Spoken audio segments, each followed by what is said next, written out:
Arizona is a comparative fault state. And what that means is if you're in an accident and it's determined that your injuries are caused in part by maybe something you did wrong, then you may be allocated a percentage of the fault for those particular injuries. Here's an example. We were involved in a case for a gentleman a few years ago.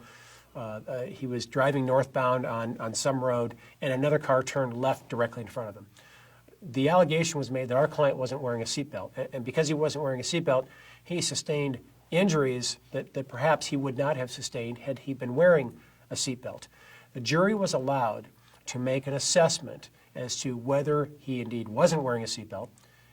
If they found he wasn't wearing a seatbelt, to what degree that contributed to his injuries, and then they had the option that they didn't have to award him anything for those particular injuries which were caused by his own fault from not putting his seatbelt on. So that's an example as to how the comparative fault statute in Arizona, if you're found to have some percentage of fault for your own injuries, you may be denied a recovery for that particular aspect of those injuries.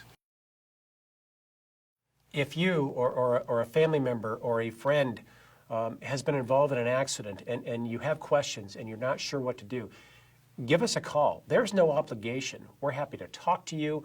We're happy to help educate you. We're happy to help you understand the process a little bit better. And it's my experience that if you understand the process better, you'll realize that Zecher Law Firm is the right law firm for you.